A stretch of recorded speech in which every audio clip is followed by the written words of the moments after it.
प्रदानं प्रच्छन्नं गृहमुपगते सम्भ्रमविधिः प्रियं कृत्वा मौनं सदसि कथनं चाप्युपकृतेः अनुत्सेको लक्ष्म्यां निरभिभवसाराः परकथाः सतां केनोद्दिष्टं विषममसि धाराव्रतमिदम्। सर्वेभ्यः सादराः प्रणतयः।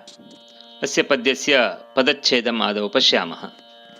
प्रदानं प्रच्छन्नं गृहम् उपगते सम्भ्रमविधिः प्रियं कृत्वा मौनं सदसि कथनं च अपि उपकृतेः अनुत्सेकः लक्ष्म्यां निरभिभवसाराः परकथाः सतां केन उद्दिष्टं विषयम् असिधाराव्रतम् इदम्।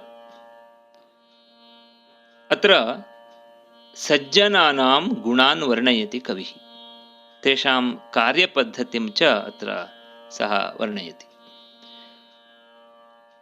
पृच्छामः एकैकशः। प्रदानं प्रच्छन्नं। प्रदानम् इत्युक्ते दानं, प्रकृष्टं दानं, त्यागो विहापितं दानम् उत्सर्जन विसर्जने इति कोशकारः वदति। दानं कथं भवति? प्रच्छन्नं भवति। प्रच्छन्नम् अन्तर्द्वारि स्यात्। अन्तर्द्वारि नाम तस्य प्रदर्शनं न भवति। किमपि दत्वा दानं कृत्वा सर्वत्र न वदन्ति एते अहं दानं कृतवान्, अथवा भावचित्रं स्वीकृत्य तस्य प्रसारं न कुर्वन्ति। प्रच्छन्नमेव स्थापयन्ति, गुप्तम् एव स्थापयन्ति। किमर्थं? तेन प्रसिद्धिप्राप्तिः तेषाम् उद्देश्यं नास्ति एव। कस्यापि आवश्यकता भवति, दानं कुर्वन्ति, अथवा स्वकर्तव्यमिति दानं कुर्वन्ति, परन्तु तस्य प्रचारं कुत्रापि न कुर्वन्ति। गृहम् उपगते सम्भ्रमविधिः। गृहम् उपगते, अतिथिर्न गृहागते इति कोशकारः वदति। अतिथिः यः गृहम् उपतिष्ठति सः अतिथिः भवति। तं दृष्ट्वा किं कुर्वन्ति? सम्भ्रमविधिः। बहु सन्तोषः भवति तेषां। सम्भ्रमः साध्वसेऽपि स्यात् संवेगादरयोरपि। सम्भ्रमः इत्युक्ते सम्यक् भ्रमः इति अर्थः नास्ति। अत्र सन्तोषः, आवेगः। आवेगः इत्यस्य दुःखम् इत्यपि अर्थः न। सम्भ्रमेण ते नाम सन्तोषेण तेषां स्वागतं कुर्वन्ति। प्रियं कृत्वा मौनं। प्रियम् अभीष्टे भीप्सितं हृद्यं दयितं वल्लभं प्रियम्।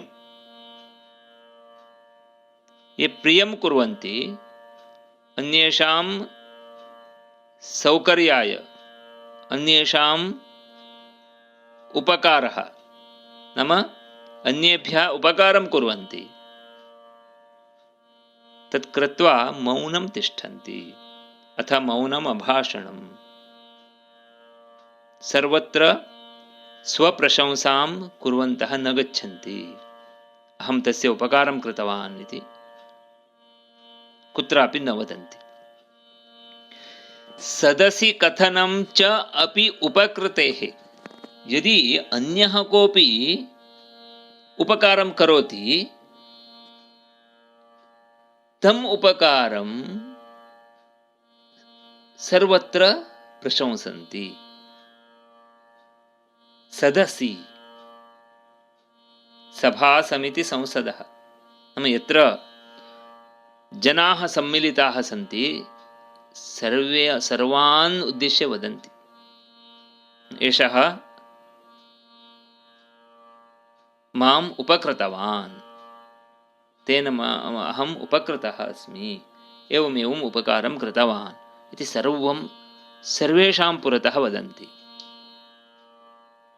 यदि स्वयम् उपकारः कृतः अन्येभ्यः तन्न वदन्ति, यदि अन्यः कोऽपि उपकारं कृतवान्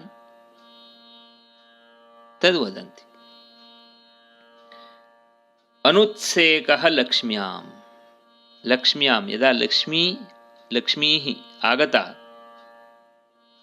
नाम सम्पत्तिः समागता तदा अनुत्सेकः गर्वराहित्यं निगर्विणः भवन्ति। अहं श्रीमान् अस्मि इति गर्वं न वहन्ति के सज्जनाः। निरभिभवसाराः परकथाः, परकथा इत्युक्ते परेषां कथाः, कथा इत्युक्ते अत्र जीवनचरितं, चरित्रं, चरितम् अथवा वृत्तं, परेषां नाम अन्येषां। तत्र अभिभवः न भवति, अभिभवः इत्युक्ते निन्दा इत्यर्थः। निर्गतः अभिभवः यस्मात् सः सारः यासु ताः परकथाः। परेषां कथा कथं भवति? एतैः उच्यमानाः परकथाः निन्दावचनरहिताः भवन्ति, नाम अन्येषां निन्दनं एते न कुर्वन्ति इत्यर्थः। सर्वदा प्रशंसामेव कुर्वन्ति। एवं तेषां व्यवहारः।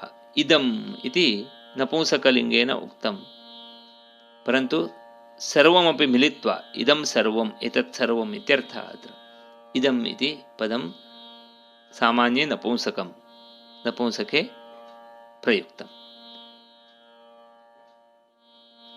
इदं कथं भवति इत्युक्ते असिधाराव्रतम्, असिधारा इव तीक्ष्णतरः नियमः इत्यर्थः। व्रतम् इत्युक्ते ते तादृशं व्रतं स्वीकुर्वन्ति जीवने। नियमाः कठोराः स्वस्य कृते, अन्येषां कृते नास्ति। अतः एतत् सर्वं केन उद्दिष्टं, केन उद्देशेन कुर्वन्ति? विषयम् इति कविः पृच्छति अत्र। एतत् सर्वं कर्तुं कोऽपि उद्देशः नावश्यकः। तेषां स्वभावः एव एवं व्यवहरन्ति ते। तस्य पृष्ठतः किमपि उद्देश्यं नास्ति एव। यतः पूर्वमपि उक्तं, प्रकृतिसिद्धमिदं महात्मना, प्रकृत्या एव सिद्धं तेषां व्रतं। सर्वदा पालयन्ति तादृशं व्रतं ते के सज्जनाः। पुनरेकवारम् एतस्य अन्वयं पश्यामः। प्रदानं प्रच्छन्नं गृहमुपगते सम्भ्रमविधिः, प्रियं कृत्वा मौनं उपकृतेः सदसि कथनं, लक्ष्म्याम् अनुत्सेकः परकथाः निरभिभवसाराः, सताम् उद्दिष्टं विषयम् इदम् असिधारावृतं केन,